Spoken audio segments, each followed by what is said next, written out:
안녕하세요. 오늘도 변함없이 함께 말씀을 나눠보도록 하겠습니다. 오늘은 9가지 열매 두 번째 희락에 대해서 함께 나누어 보고자 합니다. 자, 오늘 함께 나눌 말씀 빌립보서 4장 4절 말씀인데요. 제가 읽도록 하겠습니다.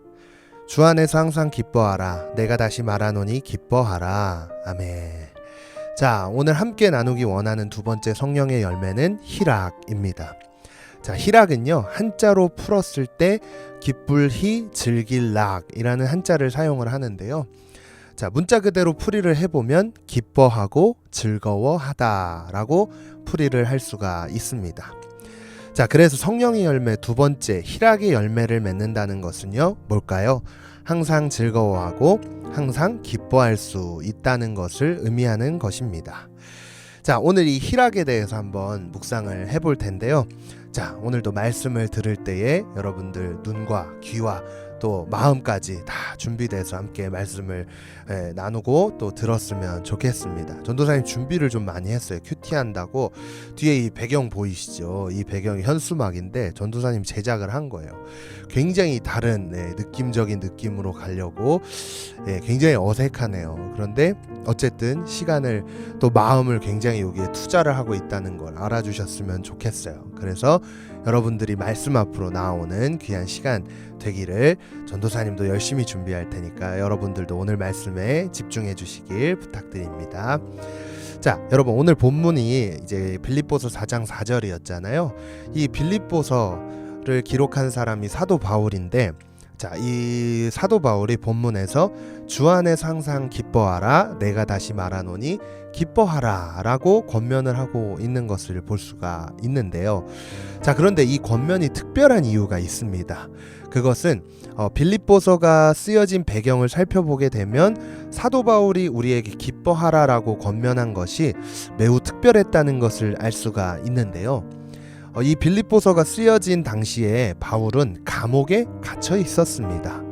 자, 사도 바울은 사도행전 16장에서 바울과 실라가 이제 빌립보 지역에 전도를 하고 있는데요. 그때 귀신 들린 한 여자를 만나게 됩니다. 근데 그 여인에게 있던 귀신을 쫓아냈어요. 누가? 바울과 실라가. 그런데 이 귀신 들린 여인의 주인들이요, 이 귀신 들린 사람을 통해서 점도 쳐주고 뭐 굿도 해주고 이렇게 돈을 벌었던 것 같아요. 그런데 그 주인이 이제 귀신을 쫓아내고 능력이 없으니까 어떻게 되겠어요? 돈을 벌 길이 없는 거예요. 그래서 이 귀신 들린 여인의 주인들이 찾아와서 바울과 실라를 고발을 하게 되었습니다. 근데 그런 이유 때문에 바울과 실라가 감옥에 갇히게 되었는데요.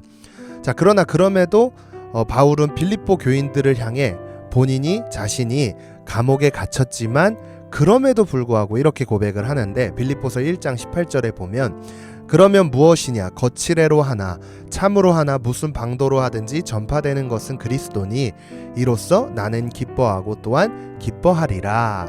아멘. 자, 여러분, 바울이요, 감옥에 갇히기 전에 빌립보 지역에서 전도를 했다고 전도사님이 이야기를 했잖아요. 그런데 빌립보 지역에서 옷감을 판매하는 루디아라는 여인을 만나서 바울과 실라는 전도를 하게 되었어요. 그 루디아가 복음을 받아들이게 된 것이죠.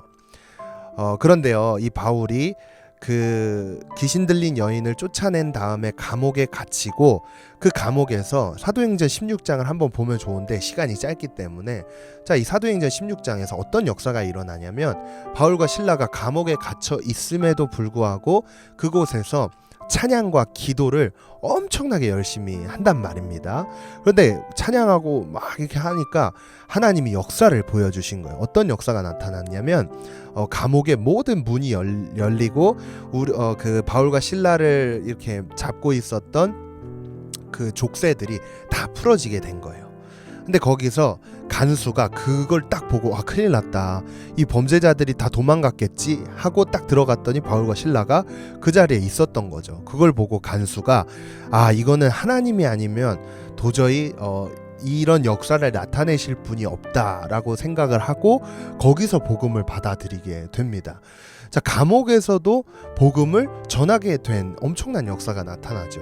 자, 그런데 이제 그 일 이후에 바울과 실라가 감옥에서 빠져나오게 되었는데요. 빠져나오고 난 다음에 루디아 집에 모여서 간수와 간수의 가족들, 바울과 실라 그리고 루디아까지 그렇게 예배를 드리기 시작하면서 빌립보 교회가 시작이 되었습니다. 자, 그런데 당시에 빌립보라는 지역에 살았던 많은 사람들은요, 핍박과 가난 속에서 매우 큰 시련들을 겪고 있었어요. 그뿐 아니라 바울이 감옥에 갇혔다는 소식을 듣고 매우 큰 혼란에 잠겨 있었던 교회가 바로 빌립보 교회였습니다. 그런데 이 빌립보서를 통해서 사도 바울은 어려운 상황 속에 있는 자들을 향해 뭐라고 얘기를 하죠?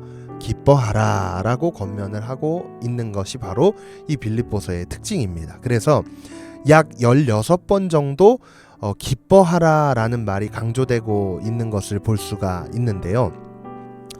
그런데 거기서 뿐만 아니라 더 나아가서 눈앞에 닥친 상황은 혼란스럽고 어려울지라도 우리의 믿음을 온전하게 하시는 성령의 도움을 통해 우리는 온전한 기쁨을 누릴 수 있다는 것을 사도 바울은 이야기하고 있다라고 우리는 해석해 볼 수 있습니다. 전도사님이 이 말씀을 묵상을 하면서 그런 생각이 들더라고요. 어려움이 있고 고난이 있고 핍박이 있고 어렵지만 그럼에도 불구하고 성령님이 나와 함께 하시면 그 가운데 우리는 기뻐할 수 있게 되는 것이구나 라는 묵상을 해보게 되었습니다. 자, 여러분, 저와 여러분들의 삶을 살아가면서 특별히 우리 K 고등학생으로 살아가는 여러분들의 삶 속에서 가장 큰 걱정이 뭐가 있을까? 전도사님 고민해보니까 뭐 시험도 걱정이죠. 또 친구들과의 관계도 걱정이죠. 그것만이겠습니까? 요즘 뉴스만 봐도 막 짜증나요. 세상이 어찌나 흉흉한지 뭐 칼을 들고 칼을 소지하고 내가 누구를 찔러 죽이겠다 뭐 이런 예고 글들이 올라오지 않습니까?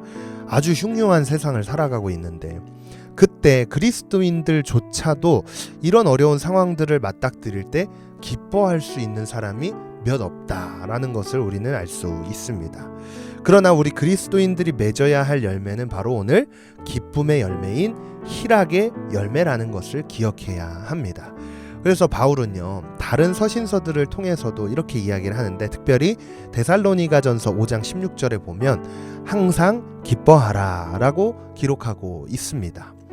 자, 오늘 본문에서 기록하고 있는 말씀과 동일한 권면을 하고 있는 것을 볼 수 있는데요.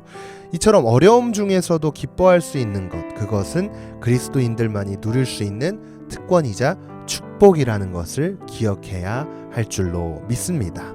그래서 언제나 우리 삶을 바라보시고 위로하시고 지켜주시는 우리 하나님이 계시기 때문에 우리는 언제나 즐거워할 수 있고 기뻐할 수 있는 것, 그 열매를 소유했던 희락의 열매를 소유했던 사도 바울의 고백을 보면 자신에게 불어닥친 상황이 절망적일지언정 그는 기뻐하고 있습니다. 그래서 여러분, 전도사님이 오늘 여러분들과 함께 나누기 원하는 말씀의 그 메시지는 뭐냐면요, 우리에게 참된 기쁨을 또 참된 희락을 주시는 하나님 앞에 나아가서 삶의 모든 문제를 또 모든 두려움을 다 내려놓자라는 것입니다.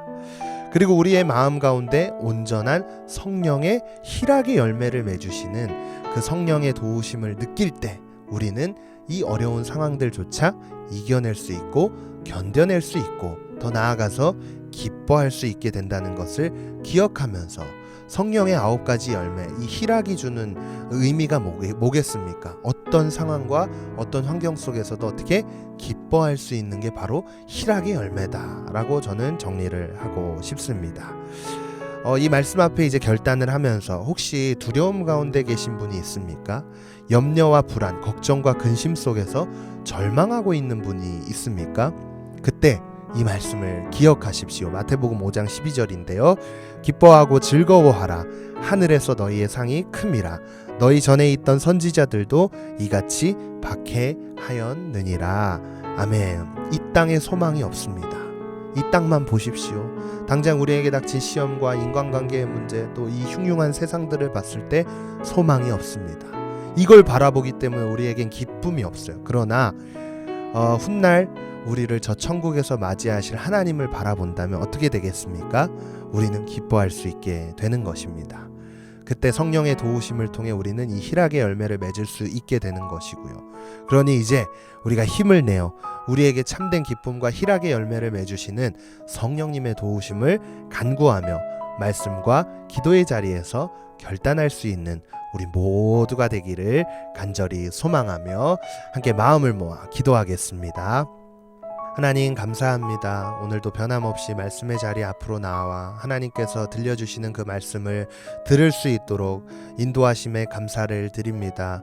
우리가 어떤 상황과 환경 속에서도 기뻐할 수 있도록 이 희락의 열매를 맺을 수 있도록 성령 하나님 우리 마음 가운데 찾아오셔서 이 기쁨의 열매를 맺으시고 이 땅에 소망이 없음을 매 순간 기억하며 하나님께 소망을 두며 삶을 살아갈 수 있는 우리 모두가 되게 하여 주시길 원합니다. 그래서 이 땅에서 힘들고 어렵지만 그럼에도 불구하고 성령께서 맺으시는 그 희락의 열매를 통해 우리의 삶이 항상 기뻐하는 또 매 순간 하나님을 찬양하는 그런 삶으로 바뀌어지게 되는 놀라운 역사를 행하시옵소서.